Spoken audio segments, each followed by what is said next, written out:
Muy bien, hermanos, vamos a ponernos en manos de Dios, vamos a orar para que Dios, por su Espíritu, nos guíe, abra nuestros ojos, ¿verdad? Abra nuestros oídos espirituales y podamos apreciar su palabra. Oremos. Te damos gracias, Señor, por este día, por tus bendiciones, por tus cuidados.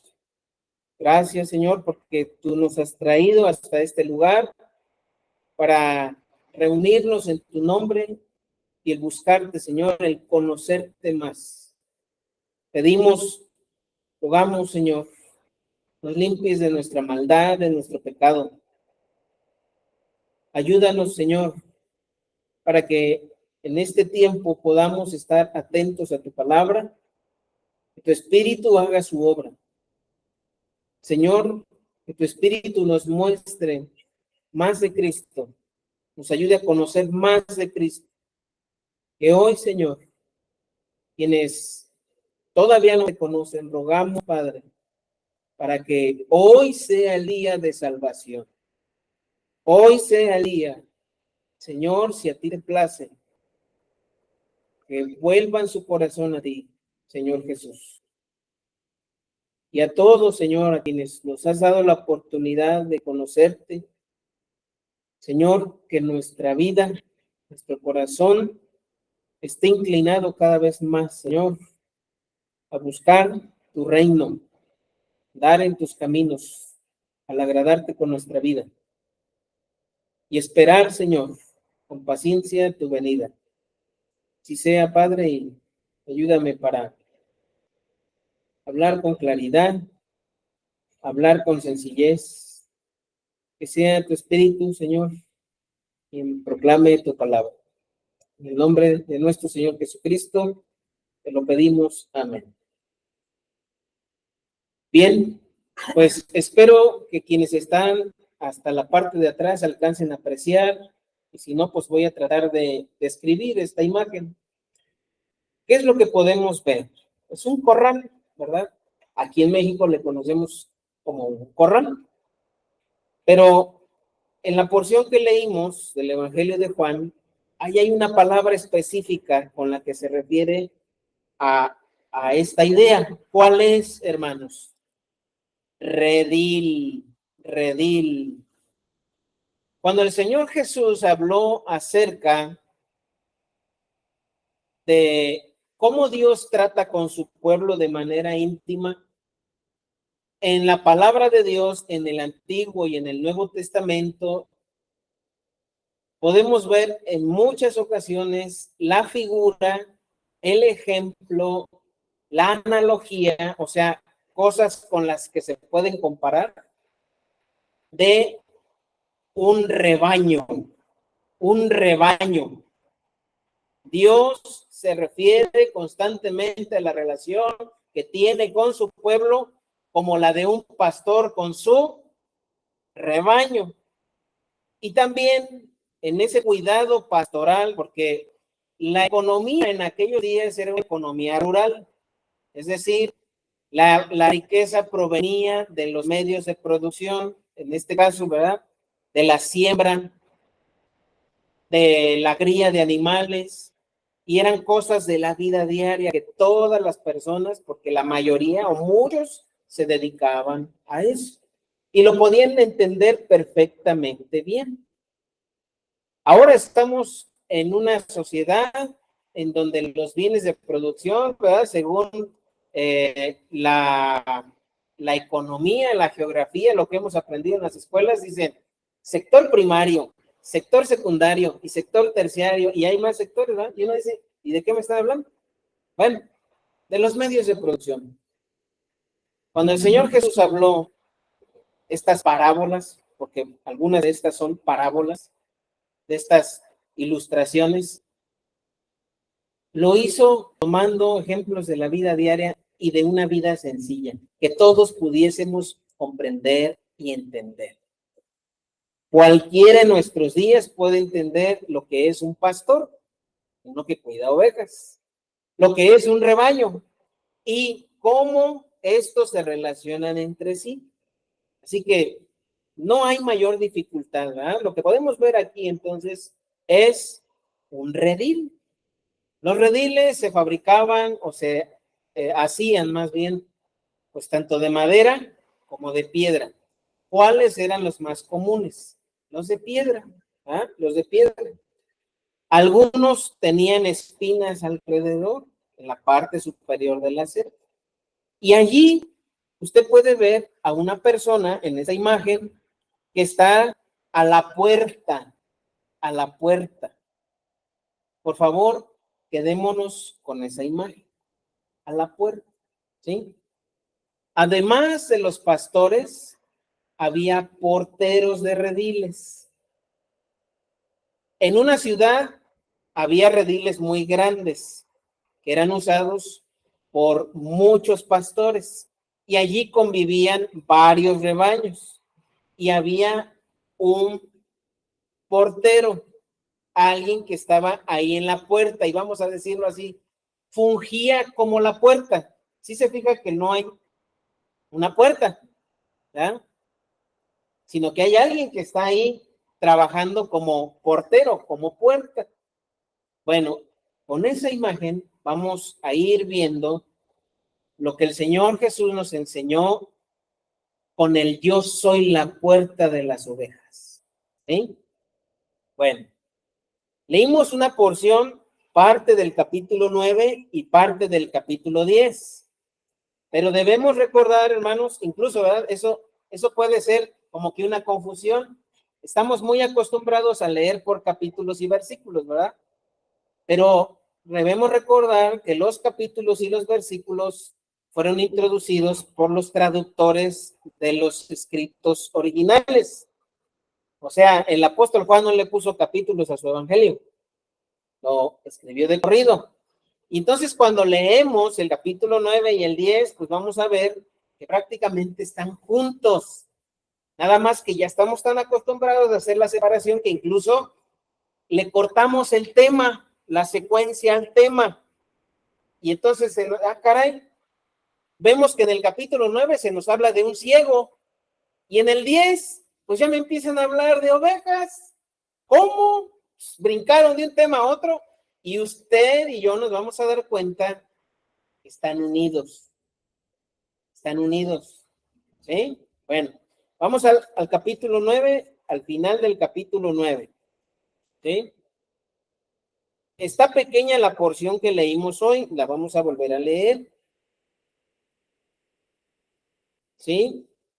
Y mientras la voy leyendo, ustedes me siguen con su vista e iremos poniendo los puntos que vamos a tratar, serán solamente 3. Estamos en Juan capítulo 9. Juan capítulo 9, versículo 35.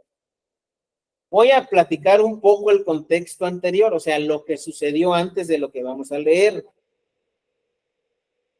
Jesús sanó a un ciego de nacimiento. Esto, ¿verdad? Alteró los ánimos de los líderes religiosos, de los fariseos y de los escribas, porque ellos consideraban que Jesús, ¿verdad?, era un usurpador que venía enseñando que él era el enviado de Dios, pero no lo era. ¿Y cómo iba a ser el enviado de Dios si ellos eran los líderes del pueblo elegido de Dios? Israel, efectivamente es el pueblo elegido de Dios, pero ¿cómo iba a haber alguien no autorizado por ellos para que hiciera todos esos milagros? Y ellos decían, no, lo que está haciendo este hombre no puede ser de Dios porque nosotros no lo hemos autorizado. Y entonces lo que sucedió es que este hombre ciego, obviamente sin haber visto toda su vida, yo tuve unos problemas ligeritos con los ojos en esos días, una infección leve. Hermanos, cuando nos falla la vista, ¿cómo nos sentimos? ¿Ya? Y yo sí me preocupé, porque no me había dado cuenta que ya no veo bien con este ojo de lejos, ¿verdad? Ya no alcanzo a verle los ojos bien a Oscar, ¿verdad? Se ven como azules, pero no, no es cierto. Ya no veo a lo lejos, de cerca sí, pero ya no veo de lejos, ya no alcanzo a leer, ya las letras se me borran un poco. Y sí, me preocupa. Y luego uno piensa, bueno, ¿y cómo le han hecho, hermanos, como el hermano Javier? Hermanos que han tenido muchos problemas de vista, cirugías, lentes de contacto. Y bueno, seguramente estos hermanos, hermanas se han de preguntar, ¿y cómo le harán los que no ven? Ahora, alguien que nunca vio la luz del sol, un ciego de nacimiento,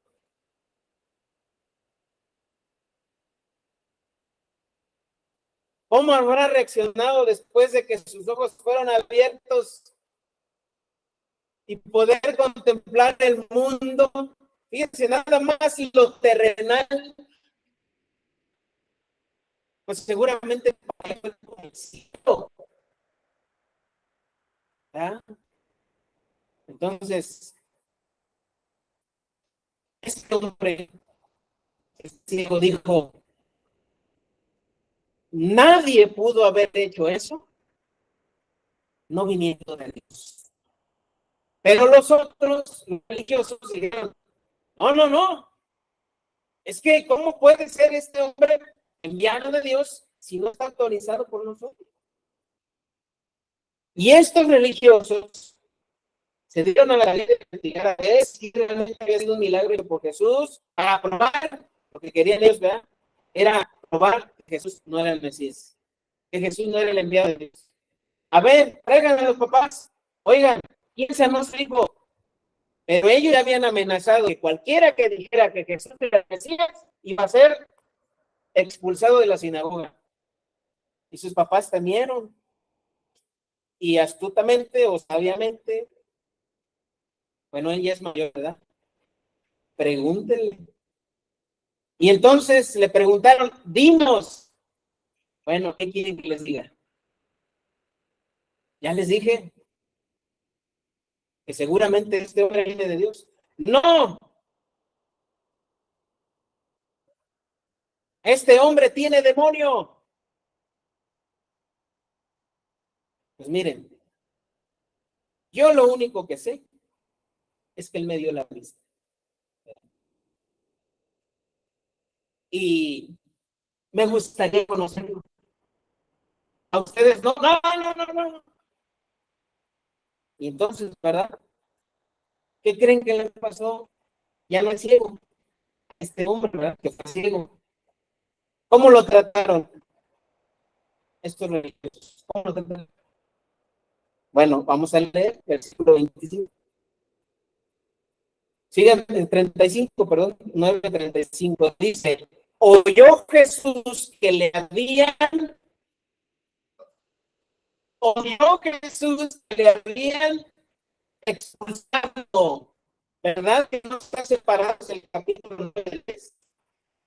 Y oyó Jesús que le habían expulsado y hallándole, le dijo, ¿es tú el Hijo de Dios? Respondió él y dijo, ¿quién es, Señor? Para que crea en él. Le dijo Jesús, porque has visto, y el que habla contigo, él es. Y él le dijo, creo, Señor, y le adoró.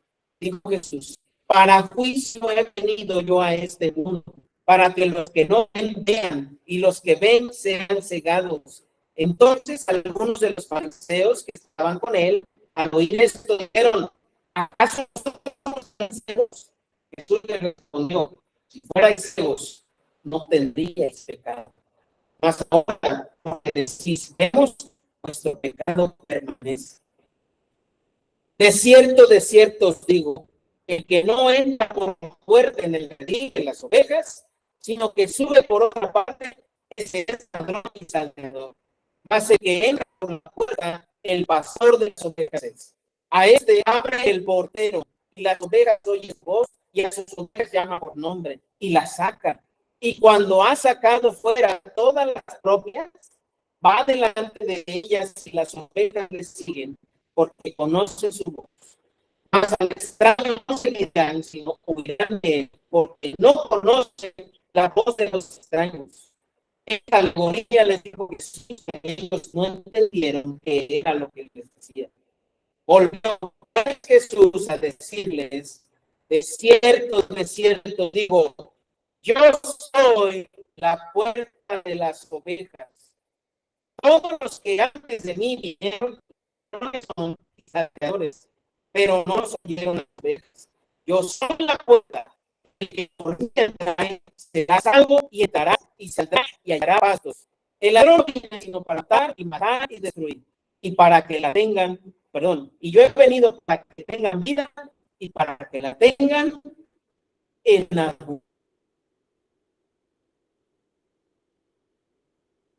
abundancia. Hasta ahí vamos a dejarle. El siguiente yo como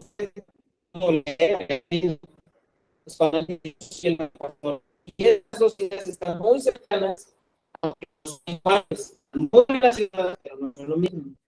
Así que vamos a ver, yo soy la y vamos a ver el punto el redil de Dios. Segundo, Jesucristo, la puerta del redil. Y tercero, los ladrones, malos maestros o falsos maestros. Eso es lo que podemos apreciar o que vamos a ver en esta enseñanza en 3 puntos.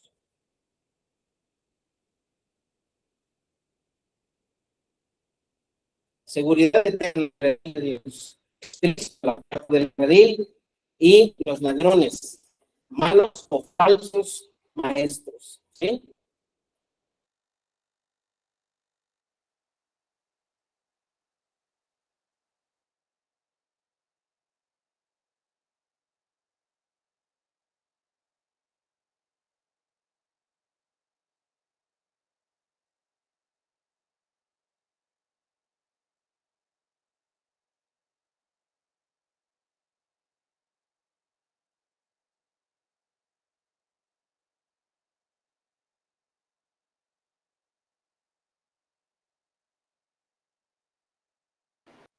Una disculpa a quienes están conectados. Hemos tenido varias interrupciones por la conexión a Internet que tenemos aquí. No tenemos servicio de Internet, sino que estamos utilizando datos de un teléfono móvil. Así que pues vamos a retomar la grabación, ya después la unimos. Creo que ya está, ¿verdad? En automático. Ya después esa parte se la vamos a cortar. Y déjenme nuevamente compartirles la diapositiva donde ustedes estaban observando los apuntes. Y bueno, pues sí nos desconcentra un poquito, ¿verdad? Pero pues es necesario.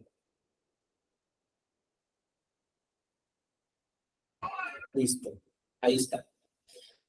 Entonces estábamos viendo que Dios tiene un lugar seguro para su rebaño.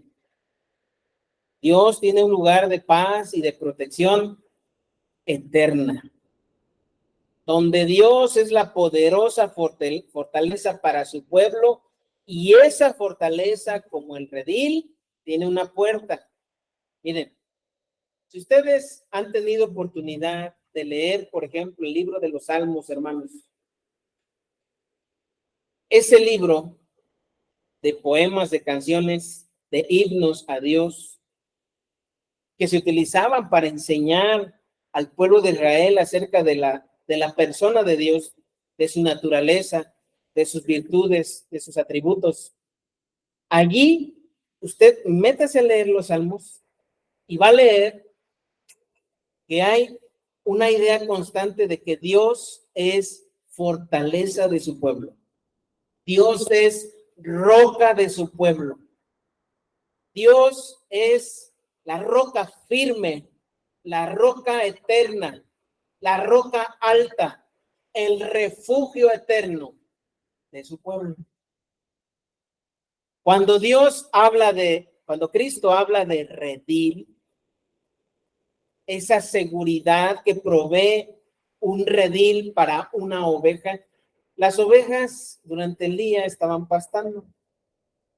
En la noche, que era cuando se presentaban los mayores peligros por los ladrones o por las fieras salvajes, pues las ovejas eran resguardadas en un redil, ¿no? Y para poder acceder había puerta, una puerta. El yo soy que estamos estudiando hoy, debemos, ¿verdad? Mantenerlo ahí en mente y recordar cuando Jesús dijo, yo soy la puerta de las ovejas. Bueno, ese redil, hermanos, hay quienes han dicho, ese redil es la iglesia. Ese redil es la iglesia. O ese redil es el cielo.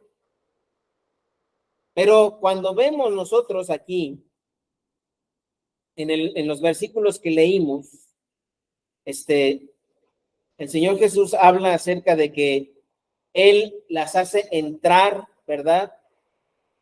Él las hace entrar. Dice el versículo 8 del capítulo 10. Vamos a ver desde el 7. Dice, volvió pues Jesús a decirles, de cierto os digo, yo soy la puerta de las ovejas. Todos los que antes de mí vinieron, ladrones son y salteadores, pero no los oyeron las ovejas. Bueno,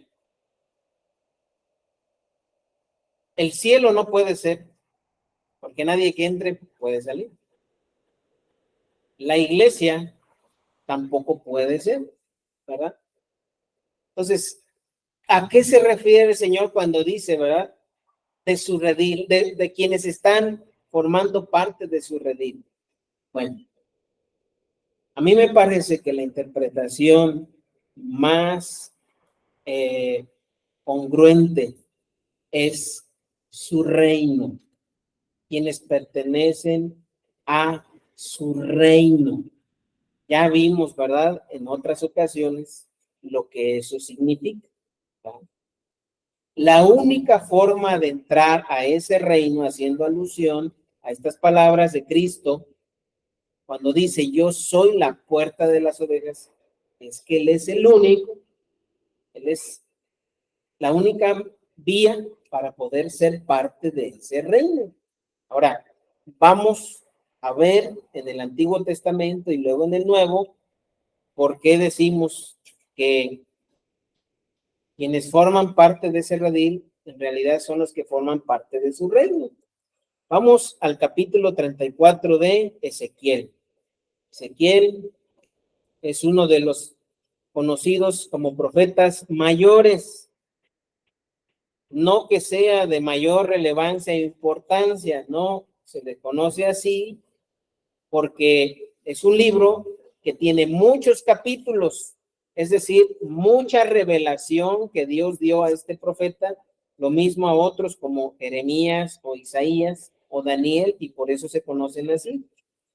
Hay otros libros de profetas que tienen pocos capítulos, pero de Ezequiel tiene muchos.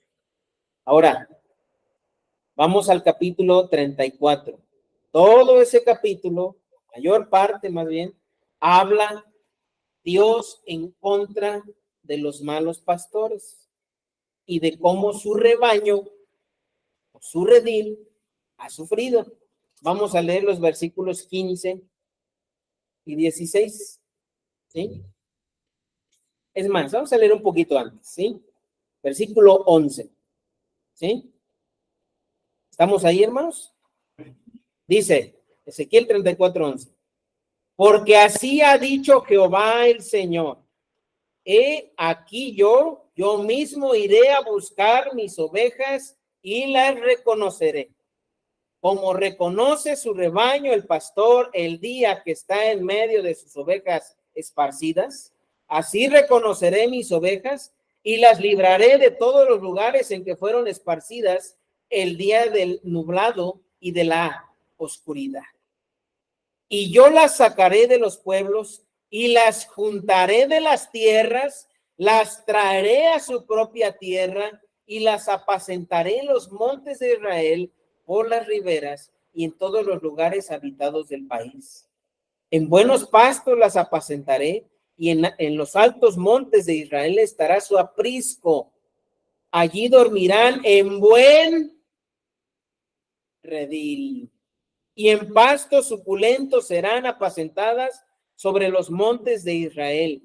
Yo apacentaré mis ovejas y yo les daré el aprisco, dice Jehová el Señor. Leamos el 16. Yo buscaré la perdida y haré volver al redil la, vendaré la perniquebrada y fortaleceré la débil, mas a la engordada y a la fuerte destruiré, las apacentaré con justicia. Aquí podríamos pensar, caray, ¿cómo que va a destruir a la gorda y a la fuerte? Bueno, esto fue dicho por el profeta Ezequiel muchos años antes de que Cristo enseñara sobre la parábola del redil. ¿Por qué? Porque entre su rebaño hay algunas que han sido debilitadas y hay otras que están fuertes y gordas a causa de haber debilitado a las débiles, ¿no? Y lo vamos a ir viendo. Como vimos aquí en Ezequiel, es Dios el Señor, es Jehová el que llama a las ovejas a su redil. Vamos a pensar en lo siguiente, hermanos. ¿Hay algo que Dios no haya podido lograr de acuerdo a sus propósitos? ¿Hay algo que Dios haya dejado inconcluso de lo que Él dijo que se haría?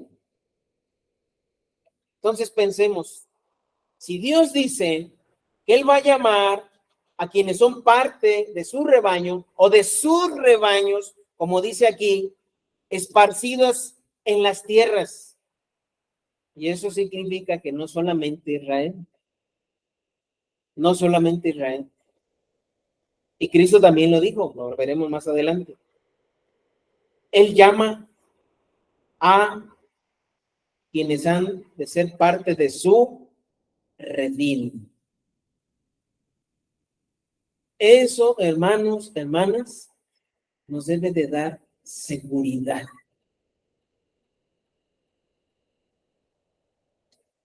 Nos debe de hacer sentir tranquilidad. Porque si el Señor que dijo que Él era la puerta y que Dios, el Padre, ha hecho un llamado a aquellos a quienes son parte de su reino, no los va a dejar salir, no los va a dejar que se pierdan.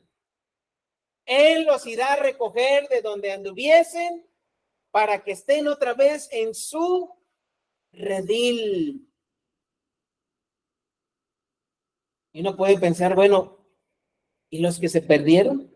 ¿Y los que se alejaron? ¿Y los que apostataron? Bueno,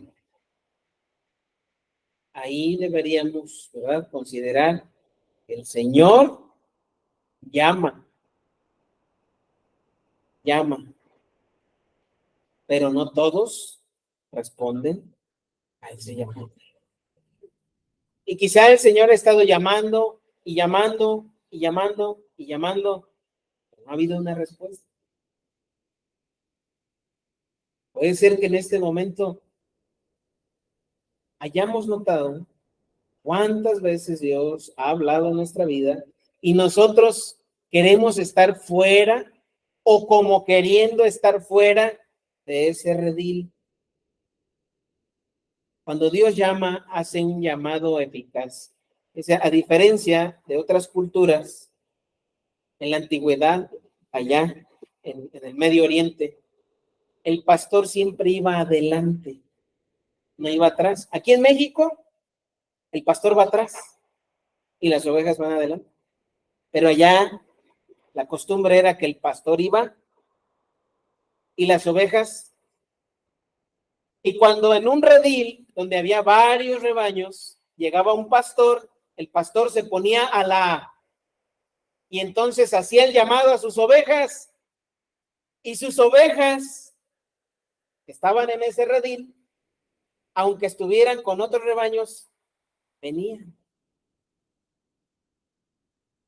La vara del pastor también servía para hacer ciertos procedimientos para conocer a las ovejas, ¿va?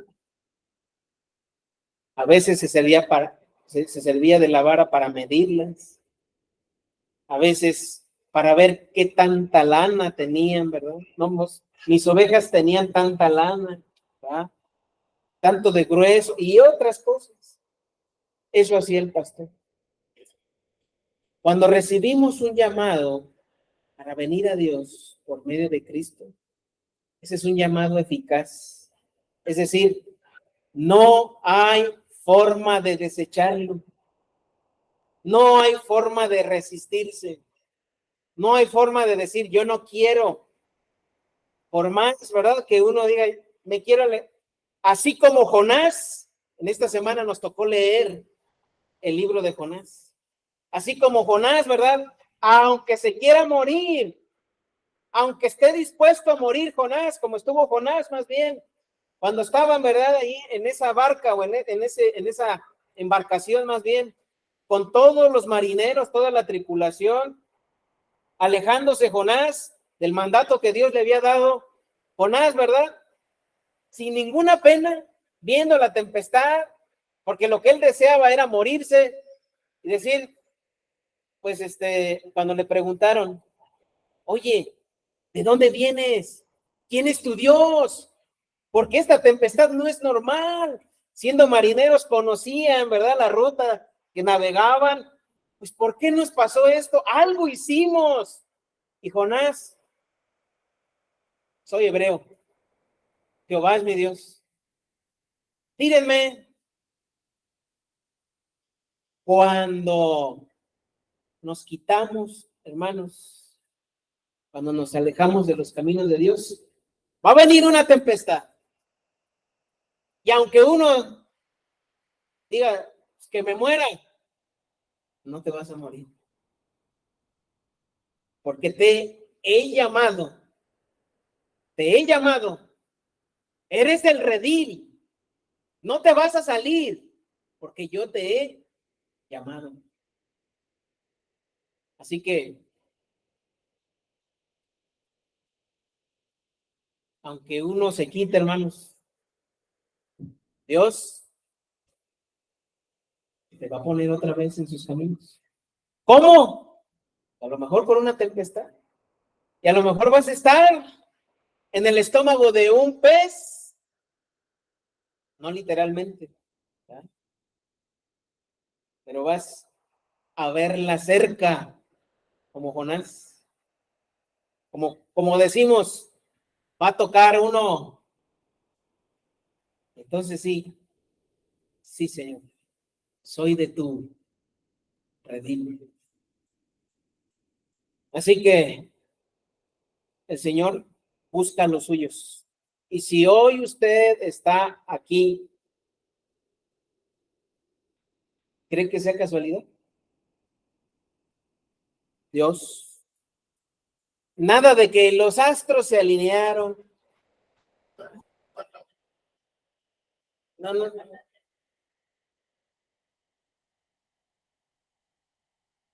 Ay, el Señor llama, pone las formas, los medios para acercarlos a Él. Juan capítulo 6. Juan capítulo 6, 39. Ahora lo mismo, pero en palabras de Cristo. Juan capítulo 6, versículo 39.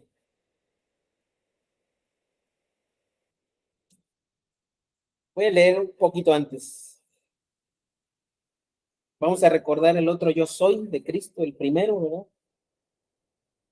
Dice el versículo 35 de Juan 6. Jesús les dijo, yo soy el pan de vida. El que a mí viene nunca tendrá hambre y el que en mí cree no tendrá sed jamás. Mas os he dicho que aunque me habéis visto, no creéis. Todo lo que el Padre me da vendrá a mí y al que a mí viene no le echo fuera. Porque he descendido del cielo no para hacer mi voluntad, sino la voluntad del que me envió. Y esta es la voluntad del Padre, el que me envió, que de todo lo que me diere, ¿Quién trae a las personas a Cristo? Que todo lo que el Padre me diere, ¿qué quiere el Padre que Cristo haga con todo lo que le da? Que no lo pierda, no pierda yo nada, sino que lo resucite en el día postrero. Y aquí, ¿verdad? Jesucristo nos vuelve a traer, a relucir, que nuestra vida no es terrenal solamente. Después de la muerte hay una existencia. Dios nos ha creado a su imagen y semejanza, y eso también habla acerca, ¿verdad?, de ciertos aspectos de nuestra naturaleza como seres humanos. La vida no termina cuando uno expira. Hay una eternidad. Fuimos diseñados por Dios para vivir eternamente. Pero el pecado nos ha desviado. Imaginemos lo siguiente. Cuando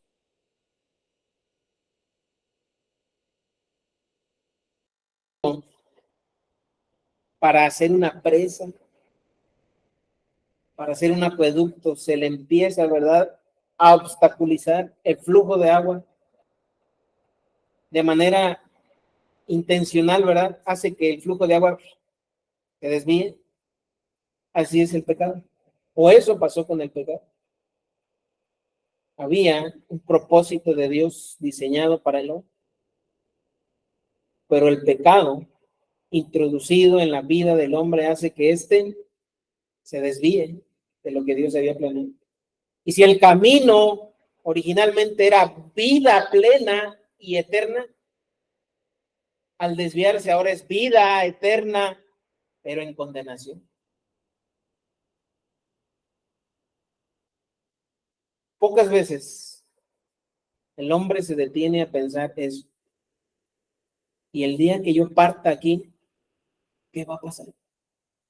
Hay una idea de que nos vamos a presentar delante de Dios. Pues sí, pero en el inter,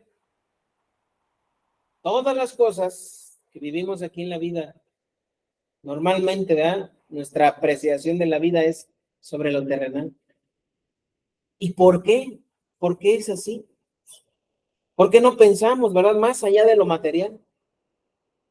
Porque si Dios es eterno, pues lo lógico es pensar en lo eterno, no en lo temporal, ¿verdad? Y es así, porque la vida aquí en la tierra está cegada de la misma forma que estos hombres, ¿verdad?, con su forma de apreciar la relación con Dios. Y no solamente, ¿verdad?, con eso, sino también la forma en la que apreciamos la vida en cuanto a lo que nos rodea y encontramos nuestra satisfacción aparentemente plena, pues, en lo terrenal. Y a eso nos remitimos. No vemos más allá. Pero cuando venimos a la Biblia, cuando vemos a Cristo, vemos que Él habla de vida eterna, ¿no? Y terminamos leyendo el versículo 40, dice: y esta es la voluntad del que me ha enviado, que todo aquel que ve al Hijo y cree en Él tenga vida eterna, y yo le resucitaré en el día postrero. Jesucristo dice aquí que cuando uno cierra y lo...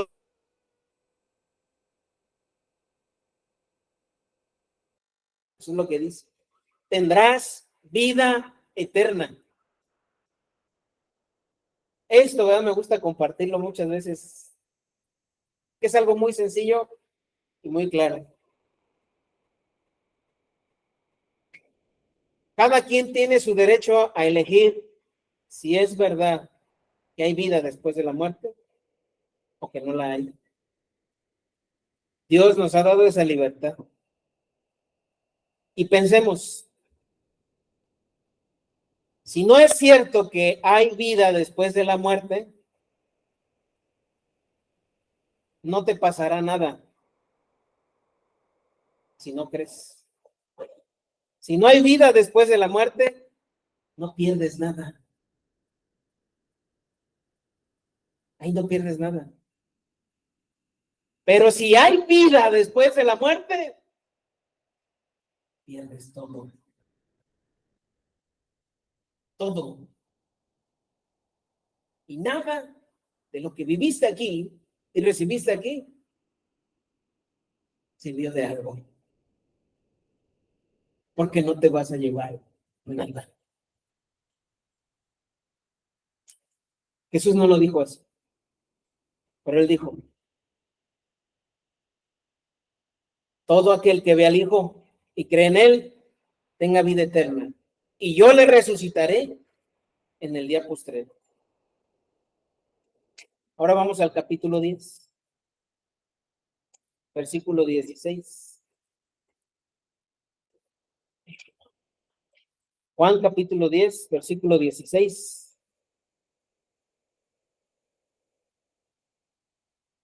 Dijimos que el Padre tiene sus rebaños dispersos por todas las tierras y que Él llama a sus ovejas para que sean parte de su redil. Cristo también lo dijo, lo leímos, ¿verdad? En Ezequiel, y Cristo también lo dijo aquí en este versículo, Juan, capítulo 10, versículo 16. Sígame con su vista, dice, también tengo otras ovejas que no son de este redil. Aquellas también debo ¿qué? Traer y oirán mi voz y habrá un. Cuando Cristo dijo estas palabras, le estaban escuchando los judíos, ¿verdad? Y él se refería a quienes escucharían de su rebaño, de ese rebaño de judíos. Una de esas ovejas acababa de reconocerle. ¿Cuál fue? A ver, pensemos, hermanos, en lo que leímos. Una de esas ovejas de ese redil le acababa de hablar a Cristo y de reconocerle. ¿Quién fue? ¿Quién? El ciego. No fue Cristo a buscar a ese hombre que había visto que le había sido quitada la ceguera y le dijo, ¿crees tú en el Hijo de Dios? ¿No fue y lo buscó?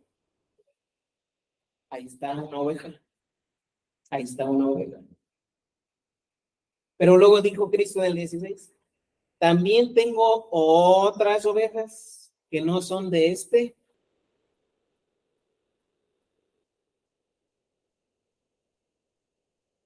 ¿Cuáles son esas otras ovejas? Los gentiles. ¿Quiénes son los gentiles? Los no judíos, los de otras naciones, ¿no? El Padre tiene su rebaño y la llama.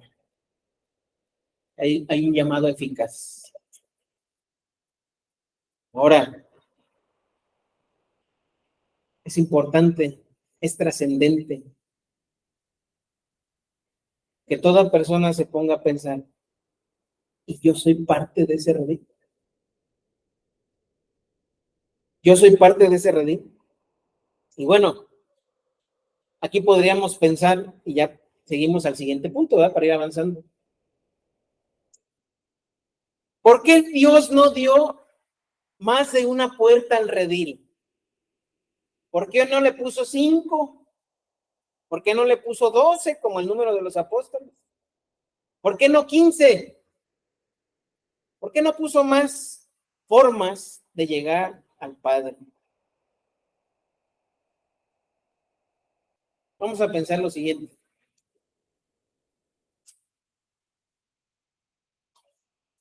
¿Quién, hermanos, quién realmente fue el que llevó a la muerte a Jesús?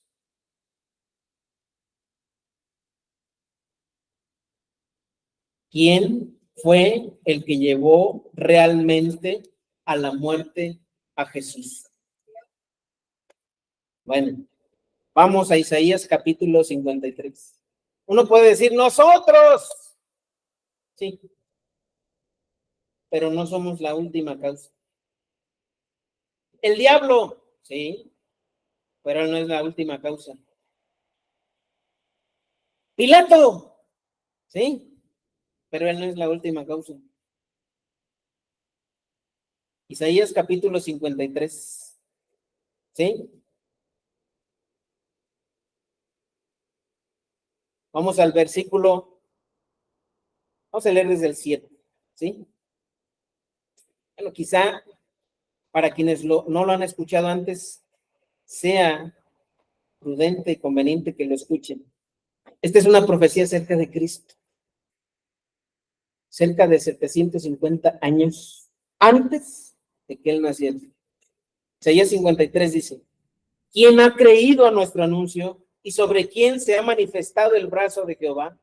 Subirá cual renuevo delante de él y como raíz de tierra seca. No hay parecer en él ni hermosura. Le veremos más inatractivo para que le deseemos. Despreciado y desechado entre los hombres, varón de dolores, experimentado en quebranto, y como que escondimos de él el rostro, fue menospreciado y no lo estimamos. Ciertamente llevó él nuestras enfermedades y sufrió nuestros dolores, y nosotros le tuvimos por azotado, por herido de Dios y abatido. Hasta ahí no hay problema en aceptar eso. Mas él herido fue por nuestras rebeliones, molido por nuestros pecados, el castigo de nuestra paz fue sobre él, y por su llaga fuimos nosotros curados. Ya ve, ahí dice que nosotros. Vamos a seguir leyendo. Todos nosotros nos descarriamos como ovejas. Si observamos otra vez, somos ovejas. Cada cual se apartó por su camino, mas ¿quién? Mas Jehová cargó en él el pecado de todos nosotros. Observemos lo siguiente. Dios mató a su hijo. Dios mató a su hijo. Eso es algo muy fuerte, ¿verdad? Jehová mató al Mesías. Versículo 10. Con todo eso, ¿quién? Jehová que quiso quebrantarlo, sujetándole a padecimiento cuando haya puesto su vida en expiación por el pecado. Sería muy arrogante, muy despreciante para Dios decirle: Dios, creo que te equivocaste al omitir más caminos, al agregar más caminos para que yo me pudiera acercar a ti. Mira, yo creo que en el budismo podrías haber puesto, ¿verdad?, otro camino, o en las buenas obras, para que yo pudiera, ¿verdad?, hacer mi parte y sentirme útil. Dios mató a su hijo, y despreciar ese sacrificio es despreciar al unigénito Hijo de Dios. Por eso Jesucristo es la puerta del redil. Solo hay un mediador entre Dios y los hombres. No hay nadie designado por Dios, no hay nadie, porque solamente Cristo cargó en él el pecado que nos desvió de Dios. Y ahora tenemos la oportunidad de entrar en el redil. Ese rebaño tiene un pastor, una puerta y una manera única de entrar, y esa puerta es Cristo. Si nosotros decimos, no, pero yo creo que nos ponemos en el papel de los que le despreciaron, ¿verdad? Entonces, Dios tiene un redil.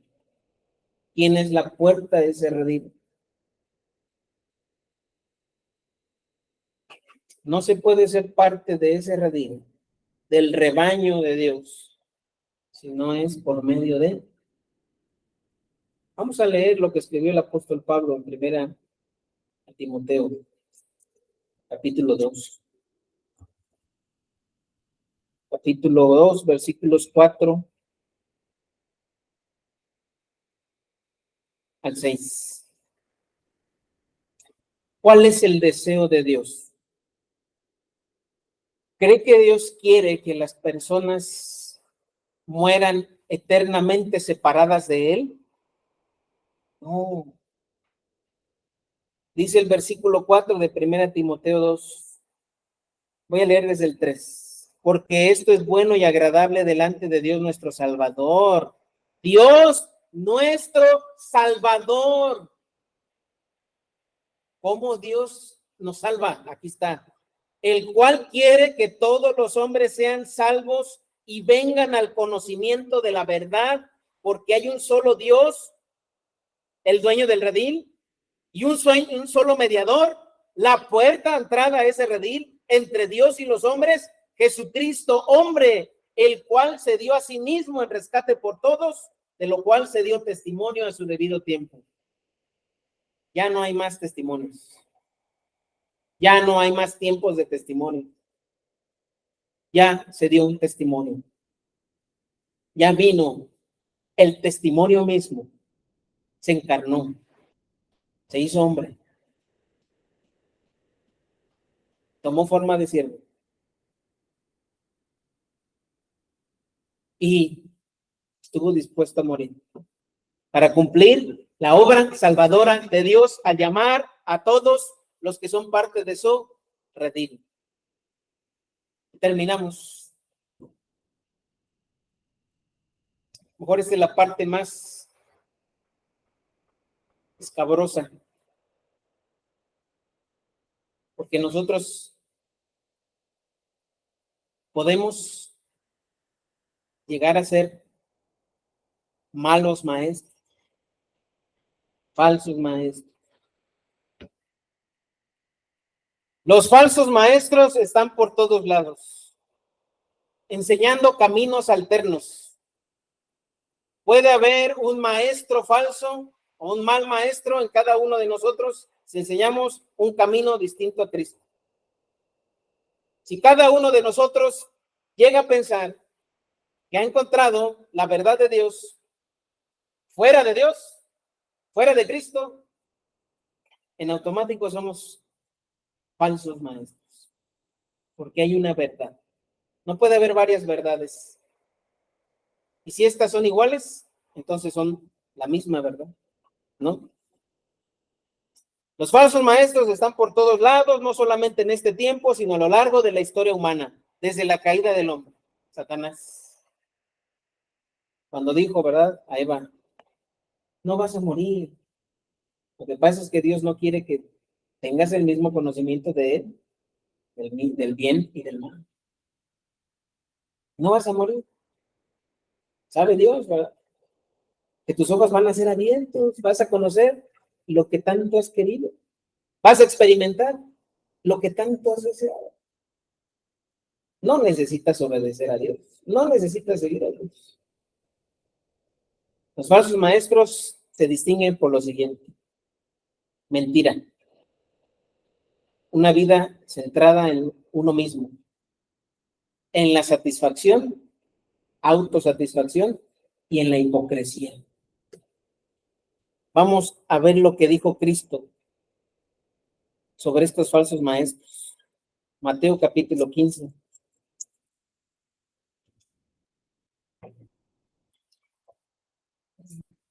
Mateo capítulo 15, versículos 1 al 20. Vamos a leer un poquito, pero vamos a poner mucha atención.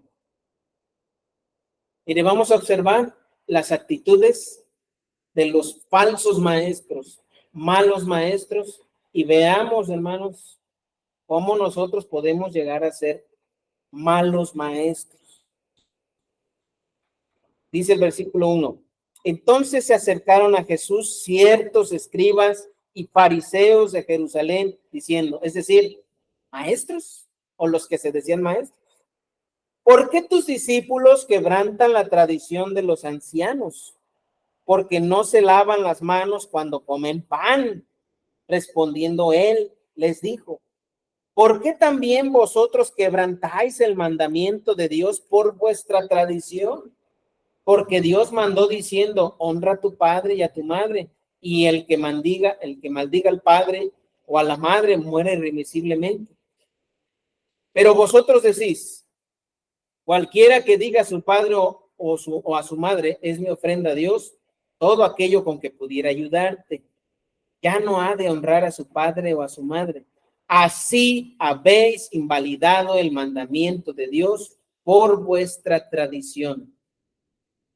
Vamos a sacar una definición práctica de tradición. La tradición no necesariamente es algo malo, pero la tradición tiene algo que le agregamos los hombres, ¿no? Por ejemplo, estos fariseos y escribas decían ellos que quebrantaban la tradición de los ancianos. En la ley de Moisés había una ceremonia de limpieza para ofrecer ciertos sacrificios y Dios se agradaba de que se obedeciera su ley. Pero a esos sacrificios, estos hombres le dijeron, ¿verdad? Cuando vas a comer pan, es decir, a la hora de la comida. Eso no tenía nada que ver con la ley de Moisés ni el ofrecimiento de los sacrificios. Pero a ellos se les hizo bien agregarlo y entonces ya ponerlo por una ley. Muchos de nosotros podemos tener nuestras tradiciones, cosas buenas con un ingrediente adicional. Ay, no, pero hay que vestirnos de cierta forma. Ay, no, hay que peinarnos de cierta forma. Ay, no, hay que hablar de cierta forma. O hay que realizar ciertas ceremonias de cierta forma. Tradición. Hay una ley de fondo, ¿verdad? Y ellos también decían, bueno, la ley de Moisés dice que debemos honrar a nuestros padres y a nuestras madres, y eso significaba darles. Cuando ya no pueden trabajar, darles. Y esa ley sigue vigente el día de hoy. Por eso, jóvenes, no les pese que cuando trabajen, ¿qué? No lo necesita, mi papá tiene mucho dinero. Honra a tu padre y a tú, porque es el primer para que te vaya bien todos los días, todos los días. Pero estos hombres dijeron, bueno, lo voy a dar de ofrenda para Dios. Y todo lo que le dé a Dios, pues en automático honra a mi papá y a mi mamá. Ah, qué cómodo, ¿verdad? Esas son las tradiciones. Sigamos leyendo. Versículo 5. Pero vosotros decís, cualquiera que diga a su padre o su madre, es mi ofrenda a Dios todo aquello con que pudiera ayudar. Ya no ha de honrar a su padre o a su madre. Así habéis invalidado el mandamiento de Dios por vuestra tradición. Y luego, ¿qué les dijo Jesús? Hipócritas, bien profetizó de vosotros Isaías cuando dijo, este pueblo de labios me honra, mas su corazón está lejos de mí, pues en vano me honran enseñando como doctrinas. Y llamando así a la multitud les dijo, oíd y entended. No lo que entra en la boca contamina al hombre, mas lo que sale de la boca, esto contamina al hombre. Entonces, acercándose a sus discípulos, le dijeron, ¿sabes que los fariseos se ofendieron cuando oyeron esta palabra? Pero respondiendo él, dijo, toda planta toda planta que no plantó ahí es cuando uno debe de preocuparse. ¿De qué tipo de planta soy yo? Si yo honro más mis tradiciones a Dios, parece que yo no soy una buena planta. Dice el versículo 3, 14. Dejadlos, son ciegos, guías de... y si el ciego guiare al ciego, ¿qué va a pasar? Ambos caerán en el hoyo. Y aquí podemos llegar a ser arrogantes. En nuestra propia familia. Cuando Jesús se refería a los falsos maestros, en específico se refería a los líderes espirituales de Israel.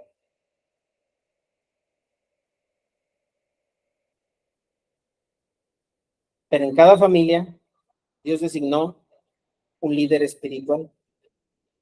¿Quién es el líder espiritual? A ver, hermanas, ¿sí? Ayúdenme. ¿Quién es el líder espiritual en la casa? El pastor. Es que dije, el esposo. Entonces,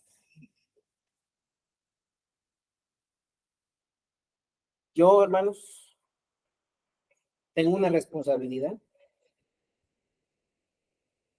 con Dios, ¿verdad? Delante de Dios con ustedes. Y si yo, ¿verdad?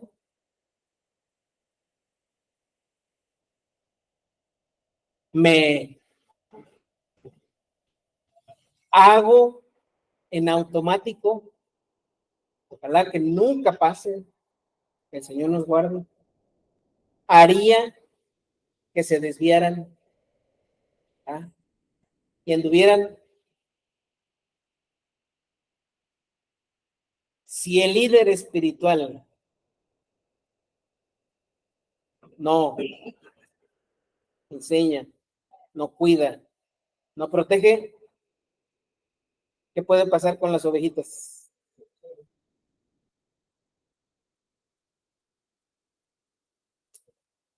No quiere decir que enseñemos mentira, pero puede ser que nos centremos mucho. ¿Qué hicieron los religiosos con el ciego? ¿Qué prefirieron? ¿Lo fueron a buscar? Le dijeron, ahorita vamos, ¿verdad? Para platicar ya bien. ¿Qué hicieron? Tuvieron compasión de él, tuvieron carga de él. Miren, hermanos, nosotros como padres de familia, y yo me incluyo, como padres de familia, a veces nos centramos tanto en nosotros mismos, en nuestros proyectos, que hacemos, ¿verdad? Que nuestra carne de oveja engorde y las otras se queden como flacas. Ahora ya tiene sentido, ¿verdad? Porque Dios dice que va a destruir a las fuertes. Porque ahora sí, ¿verdad? Que se robaron todo el jugo de ¿no? Cuando nos centramos tanto en nosotros mismos, hermanos, tengamos casi por seguro que hay ídolos que no hemos sacado de nuestra vida. En una ocasión, según el profeta Ezequiel,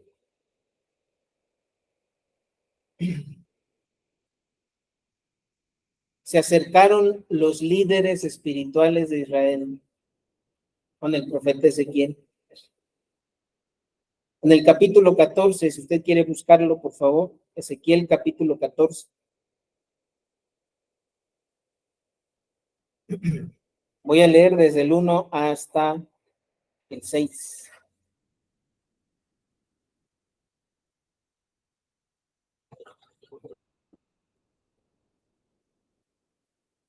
Dice así: vinieron a mí algunos de los ancianos de Israel, líderes, ¿verdad? Líderes. Y se sentaron delante de mí, dice el profeta Ezequiel. Y vino a mí palabra de Jehová diciendo: hijo de hombre, estos hombres han puesto sus ídolos en su corazón y han establecido el tropiezo de su maldad delante de su rostro. ¿Acaso he de ser yo en modo alguno consultado por ellos?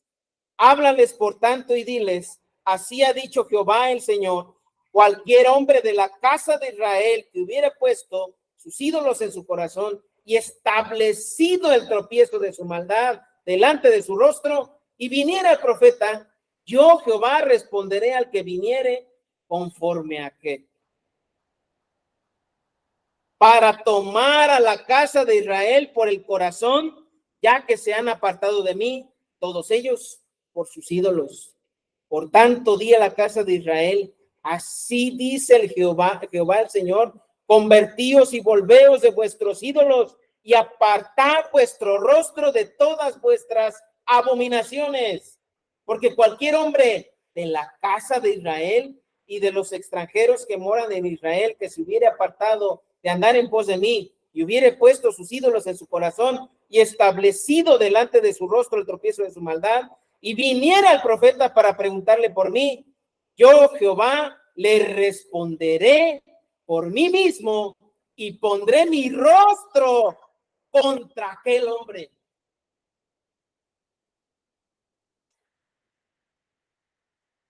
Vamos y nos acercamos a Dios, ¿verdad? Queriendo congraciarnos con Él, y Dios nos contesta: estos son tus ídolos. ¿Cómo vienes a buscarme con tus ídolos en tu corazón? Todo lo que se centra en nosotros mismos, ¿no? Esos son falsos maestros, falsos líderes, falsos profetas. Y después, como resultado, vemos en las familias que las ovejas se salen del redil. Y nos preguntamos, ¿pero por qué? En el Nuevo Testamento, voy a leer una porción y con eso terminamos.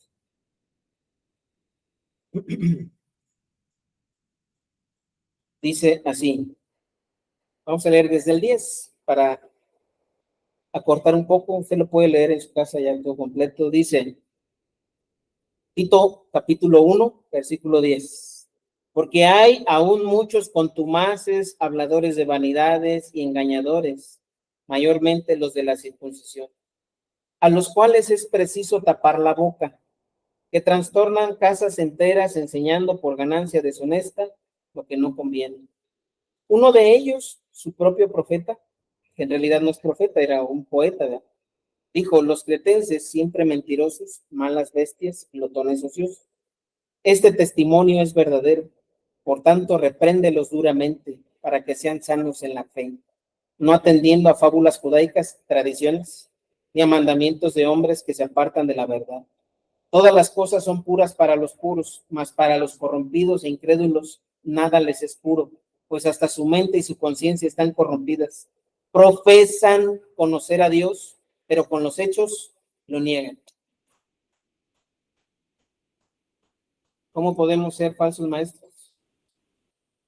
Cuando decimos conocer a Dios, pero en la práctica lo negamos.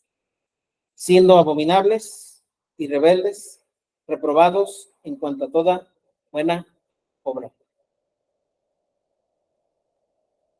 Los líderes tenemos una responsabilidad a cuestas. Tenemos que enseñar con el ejemplo. Por eso Cristo enseñó con autoridad. Y no podremos hacerlo si no seguimos al pastor de las ovejas. ¿Verdad? Para terminar, hermanos, examinando el liderazgo espiritual que Dios nos ha dado. Examinando el liderazgo espiritual que nos ha dado Dios.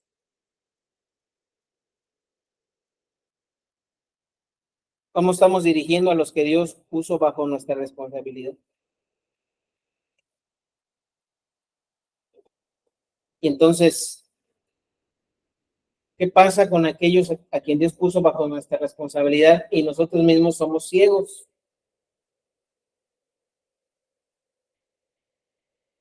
¿Qué pasa con los que Dios puso bajo nuestra responsabilidad? Pues Jesús dijo unas palabras muy duras. Por ahí viene una de las citas,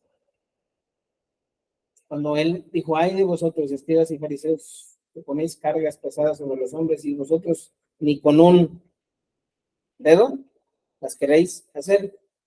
Ay de vosotros, escribas y fariseos, que hacéis, aquí están las palabras, que hacéis doblemente hijos del infierno a sus seguidores.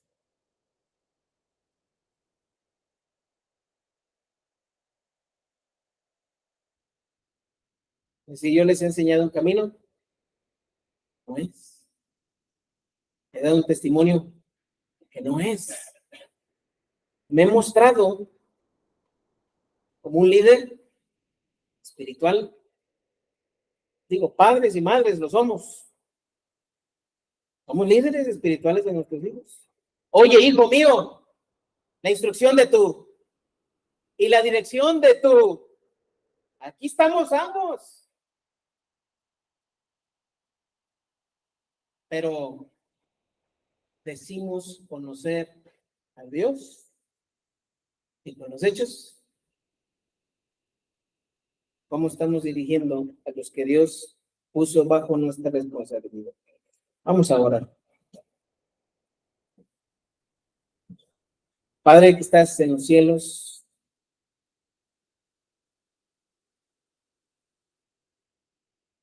tú nos conoces, Señor. Somos indignos de ser parte de tu redil. Pero bendito seas, Señor, porque